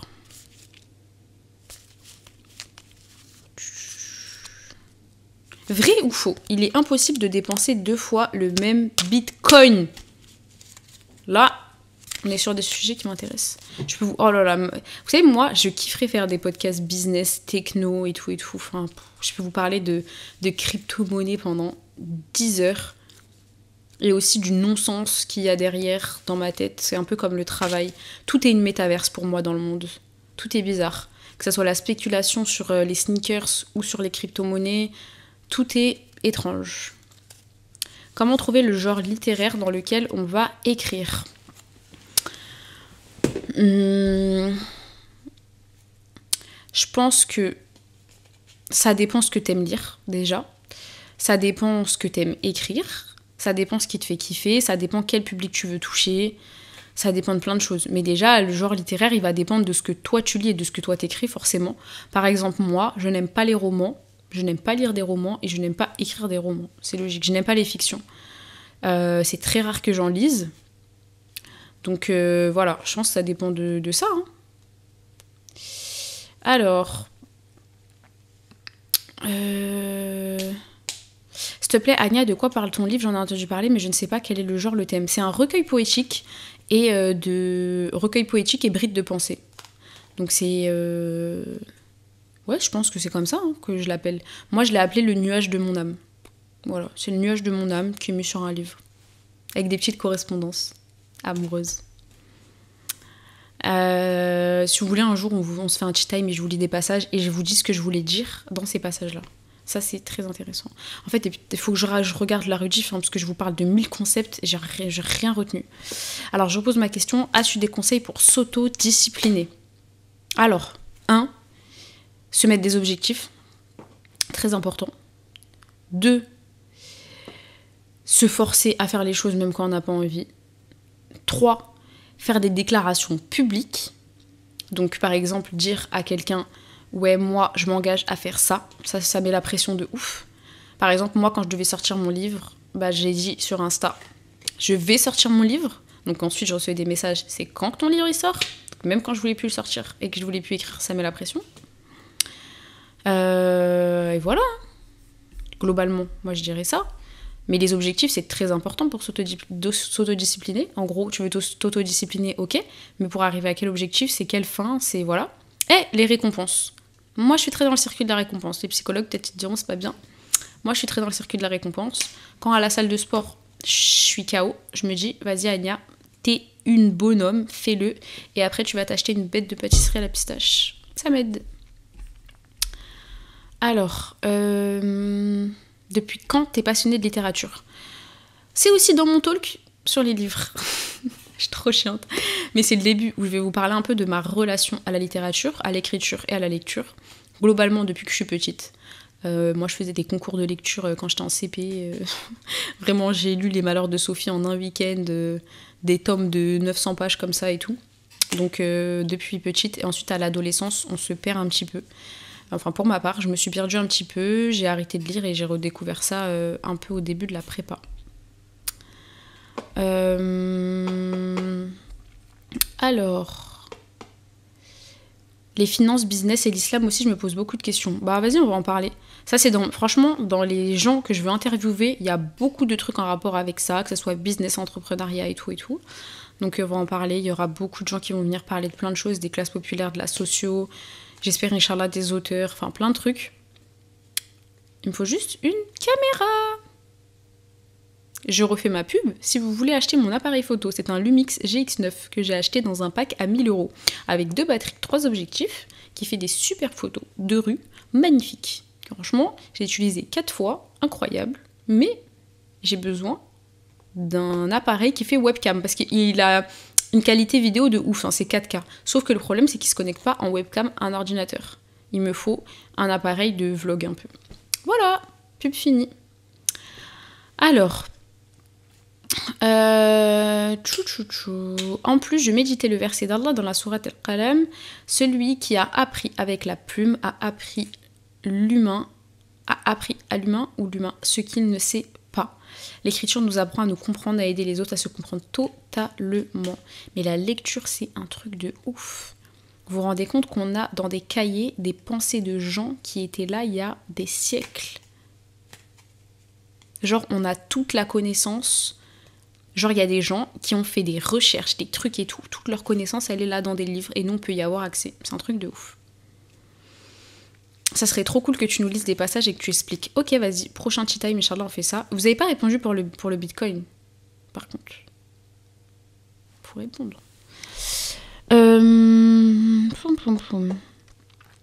Tu es sur YouTube, sinon tu regardes qui sur cette plateforme? Alors, j'ai une chaîne YouTube où il n'y a aucune vidéo, mais où, Inch'Allah, il va en avoir bientôt. Dès que j'ai ma caméra, ou sinon je vais filmer avec mon téléphone, ça y est, il faut arrêter de se donner des excuses de matériel. Et je regarde qui? Je regarde tellement de choses. Alors là, je consomme un contenu très éclectique. Hein. Je regarde tout, que ça soit Arte, France Culture, Mehdi Maizi, Le Code, des interviews divers et variées sur tout. Franchement, tout ce qui tombe dans mon truc, je le regarde. Squeezie, qui est l'imposteur. Tout. Je regarde vraiment tout. Je suis une grosse consommatrice de YouTube depuis peu. C'est Imen qui m'a mis dedans. Mais ouais, je regarde un peu, franchement, plein de choses. Balade mentale, astronomie. D'ailleurs, je voulais trop qu'on se fasse ça. Genre un stream où on regarde des balades mentales dans l'univers et tout. Et je commente. Comment savoir si on a besoin d'un psy ou si c'est juste une déprime passagère et qu'on peut surmonter ça seul en allant voir un psy, justement. Tu vas le voir. Et tu vas lui donner tes symptômes. Tu vas lui dire ce que tu ressens. Tu vas lui dire ce que tu traverses. Et c'est lui qui va te dire si c'est une dépression ou juste une déprime, si tu as besoin d'une thérapie ou non, etc. C'est comme quand tu as une maladie physique. Tu peux pas savoir toute seule ce que tu as, il faut aller voir le médecin. Donc c'est pareil. C'est pareil.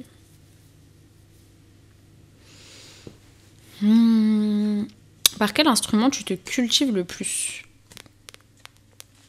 Les documentaires, je pense. Pendant un temps, c'était les livres, mais c'est vraiment les documentaires, les reportages. Beaucoup de YouTube en fond, genre des trucs Arte et tout en fond. Beaucoup de contenu anglophone, mais vraiment contenu vidéo. À la limite que je mets en fond. Mais ouais, c'est ça. Hein. C'est ça. Je sais pas, on est là depuis combien de temps? Attendez...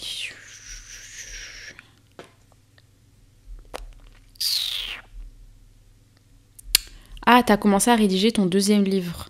Ah oui, c'est vrai que tout à l'heure, j'ai une question. C'était sur quoi mon deuxième livre? Alors oui, mon deuxième livre, il est en cours de rédaction. Qui s'appelle Mode d'emploi, comment cheminer vers l'excellence. En fait, c'est un livre qui a pour but de donner toutes les clés à la communauté musulmane notamment, mais plus globalement à toutes les personnes qui peuvent se nourrir des conseils, pour rechercher et pour cheminer vers l'excellence dans la vie scolaire, l'orientation, la vie professionnelle et la vie post-professionnelle. Donc globalement, c'est une grande partie sur la spiritualité, le mérite de l'ambition, le mérite du savoir, le mérite de la connaissance, le mérite de l'excellence, etc. Et une grande partie pratique vraiment sur comment s'orienter, comment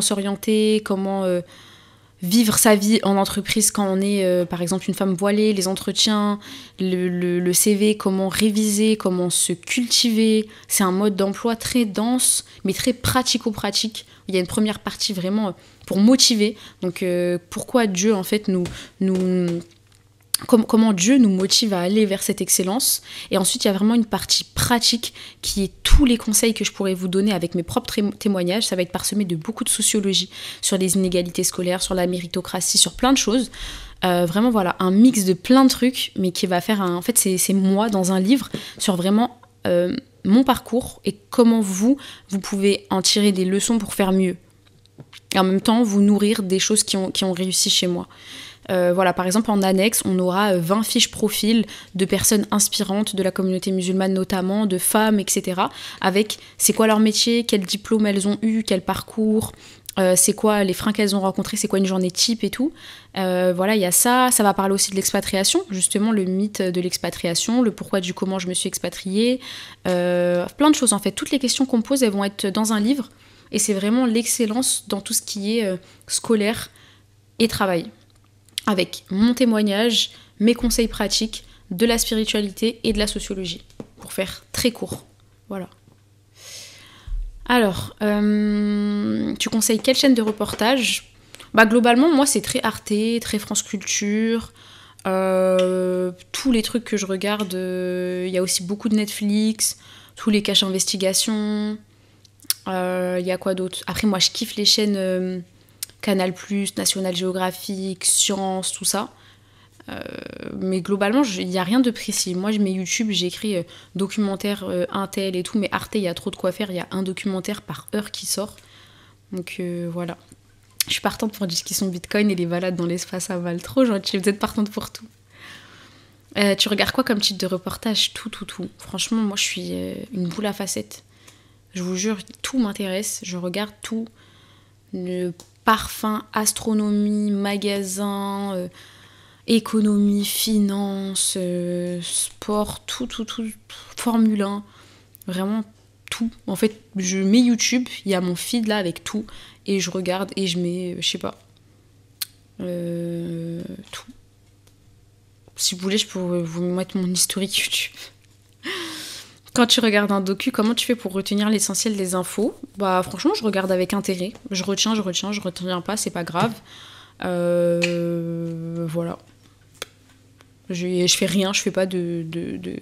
Voilà, je regarde pas pour être dans un délire de rentabilité. Je regarde parce que ça me fait kiffer, quoi. T'aimes les livres de Camus ? Ouais, Camus, c'est, je pense, mon auteur préféré, pour plein de raisons. J'aime pas tous ses livres, mais c'est mon auteur préféré, je pense. Comment fais-tu lors de la lecture pour en comprendre et ressortir plus qu'une simple phrase lue ? Faut être concentré, faut que ça t'intéresse. Il faut relire et relire. Moi, je peux lire un livre très longtemps et le relire plusieurs fois. Et j'essaye de me poser, en fait, tu vois. Ça m'arrive de lire une phrase ou de lire un paragraphe et de me poser et de me dire, ok, genre, c'est quoi vraiment que j'ai compris là de ce que je viens de dire ? Et après, le mieux, et ça c'est dans tout, pour les reportages, pour tout, quand vous me dites comment on retient, c'est d'expliquer aux gens.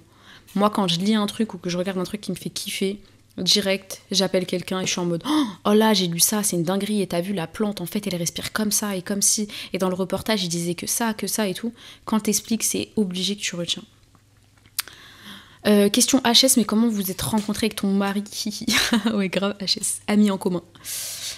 Des conseils pour vivre, développer sa spiritualité au sein du couple. À quel point doit-on ou pas faire les choses ensemble ? Vous devez faire les choses ensemble au point où ça vous épanouit. Il y a des gens qui sont très bien dans une spiritualité individuelle et qui n'ont pas besoin de partager des choses avec les gens. Si c'est ok pour vous deux, alors c'est ok. il faut faire la chose qui vous nourrit le plus et qui va le plus vous faire avancer en fait. C'est ça. Pour moi, il n'y a pas de règle. Il n'y a pas de règle. Après, pour vivre et développer sa spiritualité, si vous voulez avoir des choses en commun, c'est partager ce qui vous fait du bien. T'as lu un truc qui t'a fait kiffer, t'as regardé un truc qui t'a fait kiffer, t'as eu un enseignement qui t'a fait kiffer, tu le partages avec ton mari. Et inversement, vous en parlez, vous échangez, vous essayez peut-être de vous emmener à des endroits où vous pourrez partager quelque chose ensemble, une assise, voilà, un cours, etc. La spiritualité aussi, il faut dire que c'est pas que le savoir en fait au sens strict. La spiritualité, pour moi en tout cas, c'est tout ce qui a trait à l'islam. Donc ça peut être le bon comportement, ça peut être l'effort, ça peut être le soutien émotionnel, etc. Donc il n'y a pas que du savoir au sens strict, de l'adoration au sens strict. Il y a aussi tout ce qui constitue la spiritualité. Donc quand ton mari il a un problème et que tu vas le soutenir, c'est de la spiritualité. Quand ton mari il a un manquement et que tu vas le conseiller, lui dire ouais là t'aurais pu être plus gentil, c'est de la spiritualité. Donc tout ça c'est du développement de la spiritualité et finalement c'est le but d'une relation en fait, c'est de se nourrir dans un bien-être, dans un havre de paix, etc. Et ça contribue au développement de ta spiritualité ensuite dans tes adorations au sens strict. On n'est pas obligé de se lever la nuit pour prier ensemble pour développer une spiritualité de couple, vous voyez. C'est vraiment la spiritualité, ça a trait à tous les domaines de la vie. Donc voilà. Et à quel point doit-on faire les choses ensemble Donc voilà. Alors, des conseils pour vivre, développer sa spiritualité, apprendre chez les gens de science et surtout des sciences légiférées et pas sur Twitch avec des randoms. Oui, mais toi tu la regardes la random. Tu peux juste quitter. Comme ça t'apprends rien de moi vu que je suis inutile. Donc voilà. Après, je pense qu'on peut prendre des conseils de partout, tant qu'il y a un retour d'expérience, et après c'est à toi de prendre ou de laisser ce que tu veux ou non. Donc voilà. Hein. Genre un religieux connaît les bonnes relations, haha la blague. Je pense que ça répond au truc d'avant, mais oui, totalement, c'est vraiment ça en fait. Il n'y a pas que les gens de science qui connaissent les relations. À partir du moment où tu vis quelque chose, que ce soit une amitié, que ce soit un mariage, etc., tu peux toujours en tirer des choses et tu peux conseiller les gens sur ça. C'est important de prendre aussi des conseils de gens de la masse, parce que eux, ils peuvent peut-être vivre un mariage qui est plus lambda, donc peut-être avec moins de qualité spirituelle développée et tout, et ça va se rapprocher peut-être plus de la réalité, et ça peut être intéressant. Du coup voilà, hein, je pense que sur ça, j'ai dit le principal. Je veux déménager à Paris juste pour les événements et les assises, je te comprends. Parce que moi, je veux déménager en Belgique juste pour ça, ou à Dallas juste pour ça. Donc voilà, à Paris, c'est vrai qu'il y a quand même des choses, mais après, il n'y en a pas énormément, je trouve. Après, si vous avez des adresses à me donner, voilà. Shai Maran, salam alaikum, je tombe tout juste sur ton live. Alaikum salam. Ça sera en replay si tu veux. Pourquoi les religieux, c'est pas des gens de la masse, ils vivent sur Namek?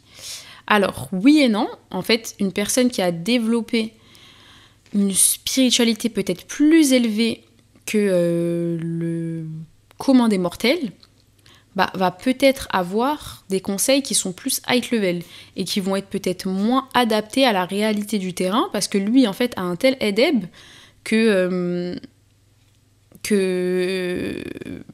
voilà, peut-être qu'en fait lui ça lui enfin quand tu vas lui dire développer sa spiritualité, il va dire mais ça c'est logique, en gros c'est le noyau d'un foyer, mais peut-être que les gens de la masse ils ont des conseils plus pratico-pratiques, etc. Là je parle en général, j'en sais rien, mais voilà, quand je dis religieux, c'était pas religieux parce que déjà ça veut rien dire, mais c'est plus une personne qui a développé sa spiritualité de manière plus efficiente, et donc voilà. Après forcément on a tous des conseils à donner, et peut-être eux beaucoup plus que nous, je te le concède. Depuis que j'ai commencé le travail, je suis totalement délaissée de la religion. Tu aurais des conseils à ce sujet? Alors, ouais, des conseils déjà, c'est essayer de te rappeler pourquoi tu travailles, d'essayer de mettre ta religion au centre de toutes tes actions. Donc, ne pas décorréler en fait le profane du sacré. Parce que de toute façon, dans une journée, il y aura forcément de ce qu'on appelle stricto sensus le profane. Il faut mettre le sacré dans le profane, déjà. Par exemple, quand tu essayes de ne pas bâcler ton travail et que tu veux le faire avec excellence pour Dieu, c'est de la religion, tu vois. Donc, il faut avoir ça en tête. Et après, essayer de faire des coupures, de vraiment prendre des pauses dans ta journée où tu vas penser à ta relation à Dieu et voilà, essayer d'avoir des petites routines le matin, le soir, là où tu peux pour te mettre... pour t'apaiser un petit peu plus. Après, c'est vrai que c'est très très dur de s'organiser avec le travail, je le conçois, surtout avec le rythme de la société qui est pas ouf et qui est très prenant. Donc, si vous avez des conseils, vous aussi, moi je prends, parce que je suis pas du tout un exemple sur ça. C'est très très dur de s'organiser quand on travaille. Voilà.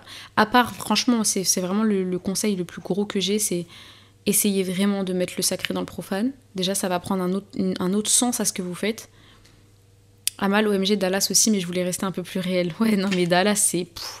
Il y a tout le monde là-bas. Il y a Cheikh Michael Smith, Abdul Jangda, Omar Souleyman, il y a l'Institut Kalam, il y a les retraites du Coran qui y a à peu près 2 fois par an sur 5-6 jours où il y a tous les savants anglophones qui viennent et tout. Enfin, incroyable. Alors, je vois pas en quoi le fait d'avoir une science t'empêche de donner des conseils à une personne dite lambda. En fait, je viens de l'expliquer. Après, si tu veux, je le réexplique. Je disais que peut-être, il y a des gens qui sont tellement loin dans leur spiritualité, tellement loin dans leur adab, qui, dans leur famille, en fait, ont une conception et une réalité de leur mariage qui est tellement loin.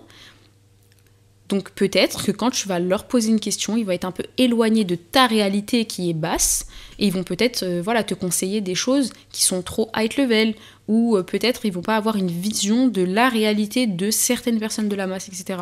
Et dans mes phrases, à chaque fois, j'ai dit peut-être, peut-être, peut-être, peut-être. Ce n'est pas une généralité. J'ai juste dit peut-être. On a des conseils à prendre de tout le monde, c'est ça la conclusion. Une personne de science, elle aura des très très bons conseils, je n'en doute pas. Alors, Salima, salam alaikum, Anya. Alaikum salam. Est-ce que tu arrives à accomplir ce que tu aimerais faire dans ta journée, travailler, étudier ton djinn, lire, t'occuper de ton foyer, écouter des podcasts, la journée est trop courte? Bah non. Franchement, va regarder ma rediff sur le travail que j'ai fait dimanche, parce que je parle complètement de ça. Pour moi, non, il n'y a pas assez d'heures dans une journée. J'aimerais faire 1 million de choses. Donc... Déjà, il faut développer beaucoup de bienveillance envers soi-même, se dire que de toute façon, on ne peut pas être sur tous les fronts, c'est comme ça. 2, il faut quand même se motiver à faire des choses pour quand même rendre productif sa journée. Et 3, je pense qu'il faut trier. Il faut trier. Par exemple, si ton travail ne te fait pas kiffer, comme je disais, il faut réfléchir. Est-ce que c'est la meilleure manière en fait, de m'épanouir? Est-ce qu'il n'y a pas une autre organisation possible? Est-ce que je préfère aller lire un livre sur la spiritualité, plutôt aller lire un livre qui va me divertir? Ouais, il faut trier en fait. Il faut trier, il faut trier les priorités. C'est comme ça et il faut faire ce que tu kiffes. Après voilà, par exemple, je sais pas, moi quand je fais à manger, je vais mettre un podcast. Quand je vais rentrer, je vais lire un livre. Mon travail, je l'aime pas, donc je vais en changer, etc. Donc en gros, il faut essayer de prendre le temps que t'as sur ton temps libre, mais pas te forcer, tu vois, pas te forcer aussi. Est-ce que ça te fait kiffer de le faire à ce moment-là? Moi, il y a des fois, je rentre, et je vous jure, je me dis, oh là là, j'ai rien fait de productif aujourd'hui, ça c'est un stress que j'ai souvent, moi j'ai une grosse anxiété liée à la productivité, et au savoir et tout, quand j'ai rien appris, quand j'ai rien fait de concret, ça me stresse. Et du coup, je me dis, Anya, tranquille, va mettre une série, tranquille, c'est pas grave. Voilà, donc il faut quand même de la motivation, te dire non, mais il faut que je fasse mes trucs. Vous voyez, par exemple, là, je suis rentrée du travail, j'ai commencé à faire les trucs que je devais faire chez moi. Je me suis dit, vas-y, va Twitch un peu, parce que c'est dans mes objectifs. J'ai envie de développer mes streams, mes lives, mes trucs, mes vidéos et tout, mon contenu, de parler avec vous, de répondre à toutes vos questions et tout. Donc c'est de l'autodiscipline. Après, j'ai encore des autres trucs à faire et je me dis, ok, t'as ta to-do, tu vas faire ci, tu vas faire ça. Mais si vraiment je le sens pas, comme quand je dois aller à la salle et que je le sens pas, je le fais pas. Mais il faut quand même s'organiser, se motiver et tout. Et avoir des objectifs, ça permet de faire ça. Mais ça reste très dur. Je suis pas surhumaine. Croyez pas, la vie c'est pas les réseaux sociaux. Ça, il y a vraiment un truc qu'il faut comprendre. Là, je pars sur un tout autre sujet. La vie, c'est pas les réseaux sociaux. C'est-à-dire ce que vous voyez sur les réseaux sociaux, c'est 1% de ce que les gens vous montrent. Je suis bien placée pour le savoir. Donc, quand vous voyez une personne qui dans sa journée, elle va aller au sport, elle va aller au travail, elle va lire, ensuite elle va faire tel projet, tel truc, etc. C'est ce qu'elle vous montre d'une journée. Mais quand elle met pas de story le lendemain, le surlendemain, vous oubliez et vous voyez que la journée où elle a été productive. Mais il y a plein d'autres journées, il y a plein de moments où on fait rien, il y a plein de moments où la vie, elle est pas aussi belle que ce qu'on montre sur Instagram, etc. Donc, Vraiment, par contre, vous laissez pas avoir par les réseaux sociaux. On n'est pas surhumain. Voilà, vous vous dites pas ah ouais, Anya, elle va au sport, après elle fait ci, après elle fait ça, et puis Non, non, non. Franchement, je suis pas du tout comme ça dans la vraie vie. Je fais à mon rythme. Il y a des fois, je vais au sport, je reste 5 minutes et je me dis non, mais je vais rien foutre aujourd'hui. Alors autant partir. Donc je pars. Voilà, la vie, c'est vraiment pas les réseaux sociaux. On vous montre que ce qu'on veut. Et encore heureux, on va pas vous montrer le. Enfin voilà, si je dors, bah je vais pas vous montrer que je dors, je suis pas poupette. Voilà, je dors. Mais voilà, chacun on a notre forme d'organisation. Il y a des fois où on fait rien, il y a des fois où on fait. Mais c'est clair qu'il faut maximiser son temps. On n'a rien sans rien, vraiment. Exactement pareil, tendance à courir derrière la productivité. Et si je me suis divertie, même si ça me fait du bien, j'ai l'impression d'avoir raté ma journée. Pareil, franchement pareil. C'est super dur à sortir de ça. Ça peut être un très très gros avantage parce que du coup on fait beaucoup de choses, mais c'est synonyme de beaucoup d'anxiété. Franchement, même quand des fois je sors avec mes potes et qu'on fait rien, genre on a juste parlé, on a rigolé, je vous jure, quand je rentre chez moi je suis mal. Ça m'est arrivé parfois d'être KO à 23h et d'aller boire un café et de me dire vas-y, va faire un truc utile. Et ouais, j'ai beaucoup de problèmes par rapport à ça. Voilà, je pense que je vais vous laisser, Inch'Allah, justement, parce qu'on parle de productivité, je suis en train de me dire, ça fait un moment que t'es là, je pense que ça doit faire au moins 1h30, 2h. Mais trop bien. Du coup, dimanche, on se retrouve, Inch'Allah. Donc, je vous ai dit, l'organisation, c'est quoi? Le mercredi, on va faire du just chatting comme ça, c'est trop bien. On parle de tout, de rien. J'ai mes boîtes à débat et tout là. On va faire des trucs comme ça, questions de société, tout ce qu'on a dit et tout. Après, le dimanche, c'est sur des sujets précis. Ce dimanche-là, ça sera sur, je pense, Dubaï, l'expatriation et tout. Comme ça, on en parlera beaucoup plus longuement. Et je vais re-regarder le replay pour voir les concepts qu'on a dit qu'on faisait. Je sais pas s'il y a des gens depuis le début. On a dit les messages en anonyme, genre ça je veux trop, ça va être trop bien, trop drôle. Enfin drôle, désolée. On va vous conseiller, ça va être super cool. Et il y avait un autre truc, mais je me souviens plus quoi. Et un autre truc. Ah oui, on a dit on prend un sujet de culture G. Et genre on le développe ensemble. On regarde un petit court extrait d'un truc. Ouais. Ok, bah je vais regarder. Ah oui, les passages de mon livre. Purée, on a dit trop de trucs. Vous êtes trop forte. Merci Léa, merci Salima. Merci Mafa, t'as trop aimé, je suis trop contente. Alors, on lit le dernier commentaire de merci pour les subs. Tu dis merci pour les subs, mais t'as fait aucun sub à ma chaîne, monsieur. Donc, justement, je dis monsieur parce qu'il n'y a que les mecs pour débattre comme ça dans les lives, je vous jure, c'est sûr. Alors justement, les gens de science amènent à prendre du recul sur le monde et savoir quoi dire à qui et comment en fonction du monde qui les entoure. Sinon, ils servent à rien. Et c'est pas parce qu'on connaît la situation de chacun qu'on est le mieux placé pour en parler. Autrement dit, c'est pas parce que t'es un musulman lambda que forcément c'est un autre musulman lambda qui aura la meilleure réponse. Donc, dans le doute, quand tu demandes à une personne de science. Totalement d'accord, sur tout le début, et sur la fin, moins. Pour moi, on peut demander aux deux, on prend ce qu'il y a à prendre, Dieu nous a fait avec un très beau cerveau, et il nous en parle très souvent, au moins à plus de 70 reprises de notre intellect dans le Coran. C'est justement pour qu'on utilise notre intellect, notre cerveau, notre esprit critique. On peut demander des conseils à tout le monde, que ce soit des gens de science, des gens spirituellement élevés, des personnes lambda, des personnes qui ont eu l'expérience d'eux, etc. Et surtout demander à Allah aussi par la prière de consultation et par les doigts plus globalement. Voilà, on peut demander à tout le monde. Dans le doute, oui et non. Oui, il y a des questions qui sont amenées à être répondues que par une personne spécialiste de la question, tu vois. Par exemple, si tu as une question très pointue sur un truc, tu as une question de jurisprudence, etc. Bah oui, après un retour d'expérience, je pense que ça fait de mal à personne. Et on prend ce qui peut être pris. Et totalement, par contre, je suis totalement d'accord avec toi que les gens de science amènent à prendre du recul sur le monde. Je suis totalement d'accord, parce qu'on dirait qu'ils sont sur un nuage, machallah, et des fois, ils te font prendre tellement de recul sur un truc, tu te dis, ah ouais, en fait, waouh. Genre, nous, on est trop noyés dans la réalité d'un truc qui est pas vrai, en fait. On est noyés dans l'abstrait, et eux, voilà. Je suis totalement d'accord avec toi. Et ça permet aussi de prendre exemple quand t'as quelqu'un de très lumineux, qui a une spiritualité très élevée, tu te dis, ça c'est mon objectif. Et quand tu as un objectif height, forcément tu te height. Donc voilà. Regardez les docus ensemble, balade mentale, machallah, vous êtes trop forte et fort, merci. J'ai pu rattraper ton live sur le travail, qu'Allah te facilite tes projets afin que tu puisses quitter ton emploi en toute sérénité. Amin. Oh, d'ailleurs, j'ai une question à vous poser, purée, je peux pas vous montrer là. En fait, bon, c'est un de mes projets, mais qui aura un lien avec tout ce qui est, on va dire, mode, soirée, événements, robes, etc. Et j'hésite entre 2 robes. Et je sais pas comment demander un avis en fait. Je sais pas si on peut partager l'écran ici. Moi je connais pas tout ça. Parce qu'en gros là si je mets capture, je sais pas où ça va aller et tout. Mais bref. Vas-y, prochain live, je vous demande. J'hésite entre 2 robes. Faut que vous me conseillez parce que moi j'ai mes goûts. Mais il faut les goûts des gens. Alors le conseil, tout le monde n'est pas habilité à le donner parce qu'il faut connaître la personne, savoir à quoi elle réagit bien ou mal. Donc non, le mieux c'est de demander à Dieu, déjà ensuite à des gens de science et ensuite éventuellement s'il y a des personnes d'autres à une personne de confiance. Ouais, je suis d'accord. Totalement, de toute façon, ça c'est les 8 conditions du conseil, il y a ça. Il y a ça, enfin, c'est toute une pédagogie de donner un conseil à quelqu'un. Après, c'était pas vraiment un conseil, là, c'était plus un retour d'expérience sur un peu plein de choses concernant la spiritualité. Mais oui, on peut avoir un petit process comme ça. En premier, Dieu, en deuxième, gens de science, en troisième, gens lambda, on va dire grosso modo, parce que pour moi, il n'y a pas de gens lambda. C'est... Voilà. On peut aussi faire tout en parallèle.